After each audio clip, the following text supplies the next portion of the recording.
धर्म रविदास बचन कोटि दोष विनाशिनम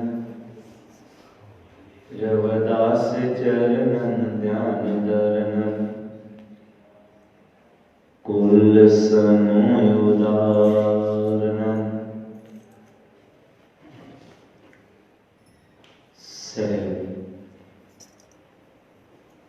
श्री गुरु रविदास महाराज जी के पावन दरबार में जुड़ बैठी गुरु प्यारी सत संगत जी सारिया संतां नूं दस वल्लों जय गुरुदेव।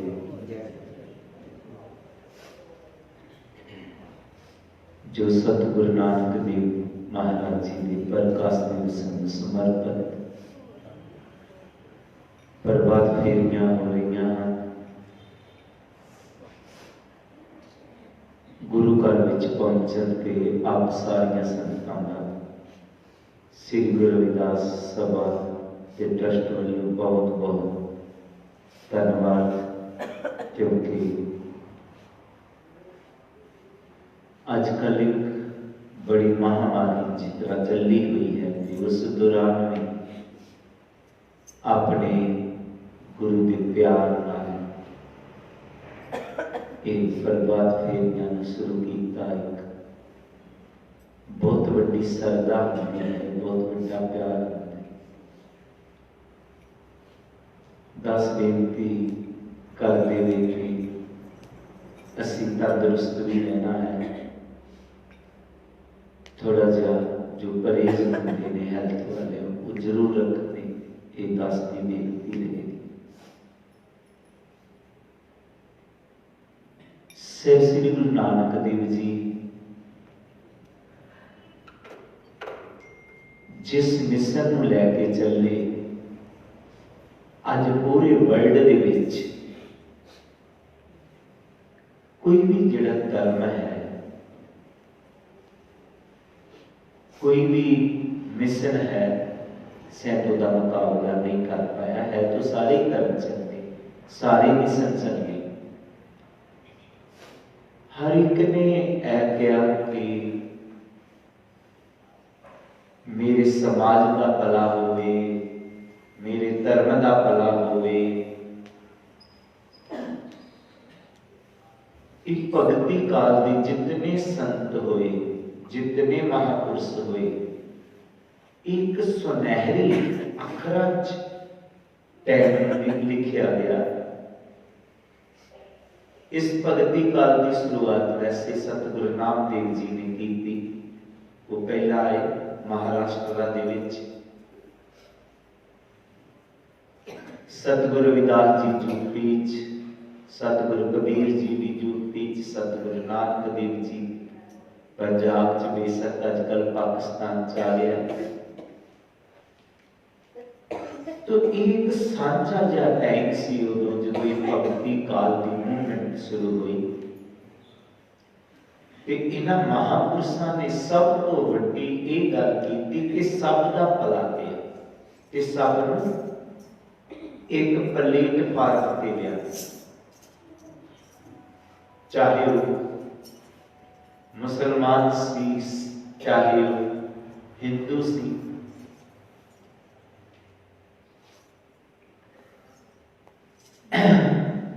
ते उन्होंने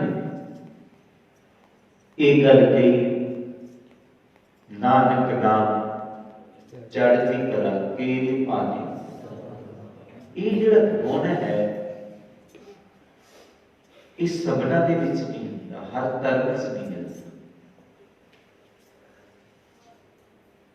इसी तरह गुरु रविदास जी ने कहा, ऐसा चाहूं राज में जहां मिले सबन को। ये नहीं क्या कि भारतीय ने मिले, केवल इंडिया च रहने वाले मिले, सबन को, पूरे वर्ल्ड का भला। एक और गुरु नानक देव जी के मिशन की गल करेंगे, लंगर पर जो गुरु नानक देव ने शुरू की थी।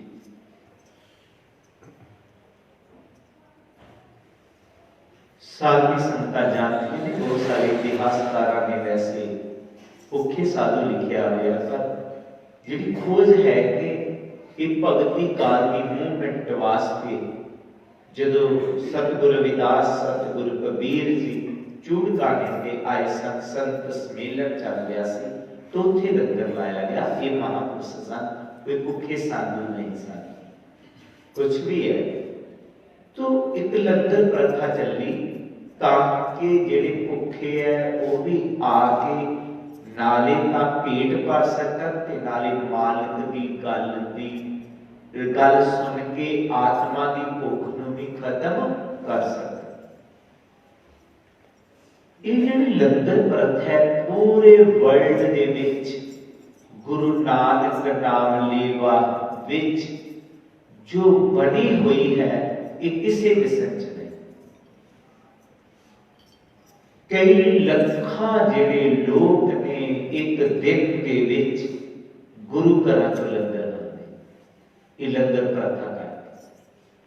और किसी होर जगह नहीं तुसीं वेखोगे बड़बड़ियां वड्डियां चर्चा बनियां हुई, मंदिर बने हुए हैं, कुछ मंदिरां च होएगी लंगर प्रथा, लेकिन गुरु नानक देव जी ने जो ये प्रथा चलाई, जो ये रीत चलाई ताकि भुखे नूं रोटी भी मिल सके ते वो मालिक नूं याद भी कर सके। ये नहीं है कि भारत दस नूं बाहर के मुल्कां च जाण दा समा मिलदा है, तो उत्थे मैं देखिया कि अच्छे अच्छे लोग गड्डी खलार के आण के फुलका मिल जाए, गुरुद्वारे के अंदर एंटर करना। उन्होंने ये पता है कि कितों नहीं खाना मिलिया तो इथों खाना मिल जाए। ये उन्होंने जो आशीर्वाद हैं, उन्होंने संगतां उन्होंने उस शुरुआत की। और हर धर्म जिहड़ा है, हर मजहब जिहड़ा है वो खास जात का है, खास धर्म का है। लेकिन बाबा नानक गुरु नानक देव जी का जिहड़ा मिशन है, एक ऐसा मिशन है जिहदे विच हुणे हुणे बीबियां जो बोल रही सन कि सब दा सांझा गुरु नानक, ये केवल कहण की गल नहीं, उन्होंने बना के दस। इतना जरूरी है कि साडे सिख समाज के विच भी कुछ ऐसे लोग बन गए जिहड़े कि पाड़ा पाना शुरू कर दिता। गुरुद्वारे में साहब पहला गुरुद्वारा साहब ही लिखा जाता सी, हुण बाहर जाति का नाम लबानिया का गुरुद्वारा, रामगढ़िया सिंघां का गुरुद्वारा। ये कुछ लोग ऐसे आ गए विच जिन्हां ने बखेड़ा पाना शुरू किया। लेकिन साडे गुरुआं ने एक ही मिशन नूं सारे धर्मां नूं सत्कार दे करके इस चीज नूं चलाया। और एक होर गल, इन्हां ने अंधविश्वास चों बाहर कढे। अज भी तुसीं देखोगे कि बहुत जगह ते ये देसी घ्यो जला के दिता जाएगा। बहुत सारी सामग्री हमन जगह रास्ते जला दी जाए, लेकिन गरीब नूं दिती नहीं जाती। साडे गुरुआं ने यह गल कही कि इस सामग्री जलाउण वास्ते नहीं है, ये दुध पत्थरां ते डोलण वास्ते नहीं है। तुसीं आम देखो कि पत्थरां ते दुध सुट्टी जाने, वो कहती साडी आस्त है। लेकिन इन्होंने क्या नहीं, जो पाथर को कहते देव, जेडे पत्थर को देवता मानते हैं, उन्होंने सेवा बेअर्थ है, जीते जी इंसानां की सेवा करो। उन्होंने क्या कि इन्होंने जलाना की सामग्री, इस सामग्री नूं उन्होंने इकट्ठा करके लंगर बनाया ते लंगर गरीबां दे विच वंडे। लेकिन वही सामग्री दूजे लोग जलाई जान, गरीबां नूं नहीं वंडन।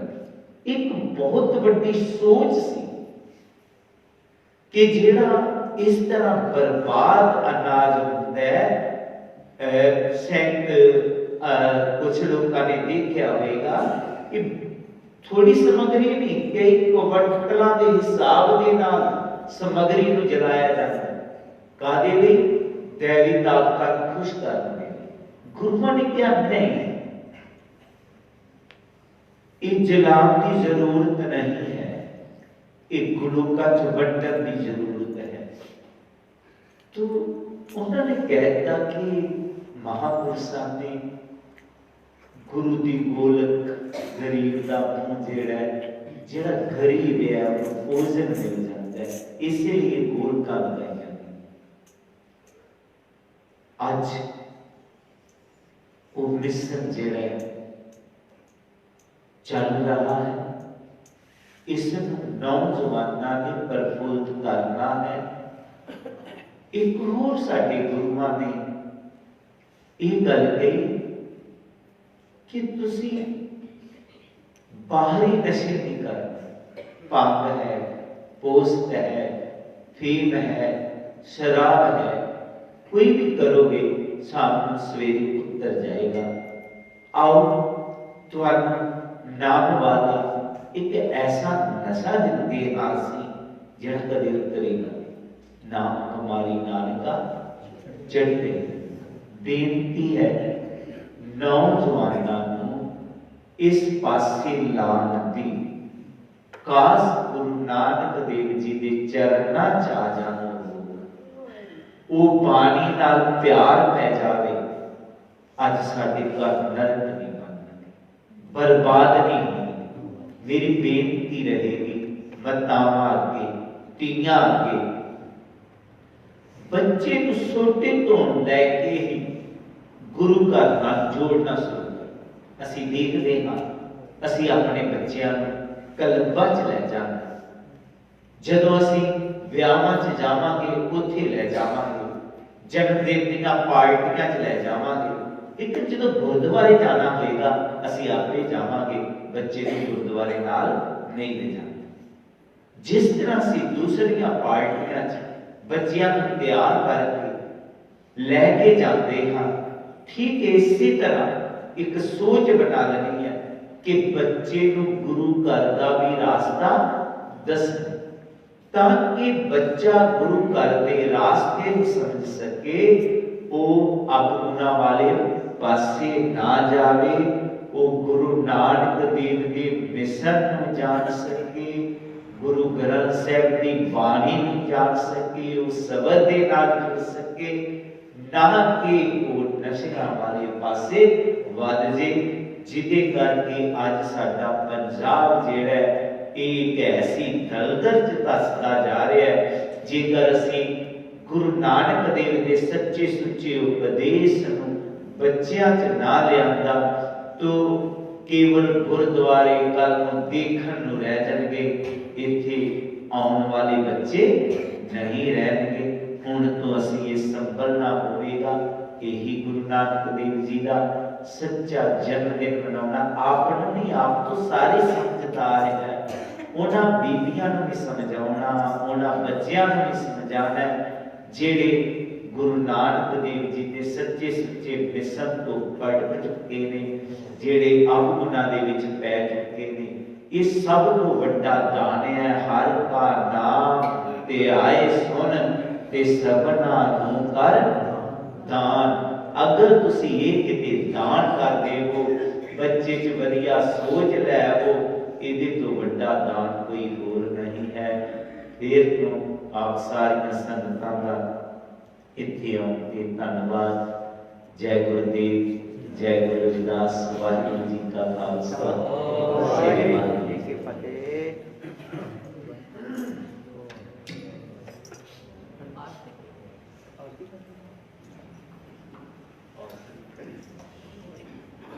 आओ गुरु प्यारी साध संगत जी सारे रागे गुरु रविदास महाराज जी की आरती का उच्चारण करें।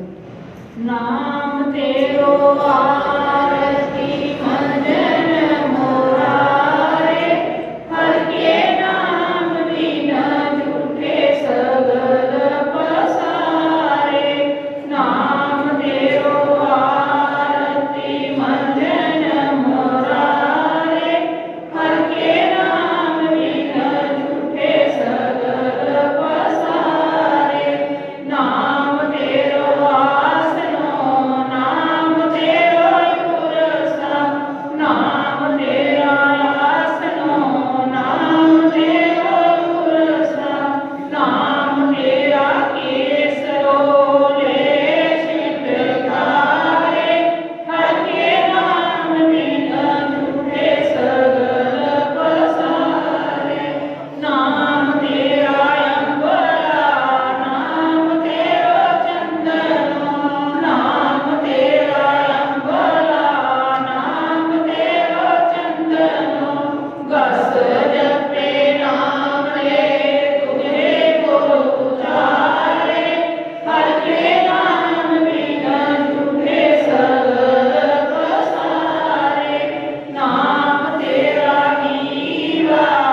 जय गुरु।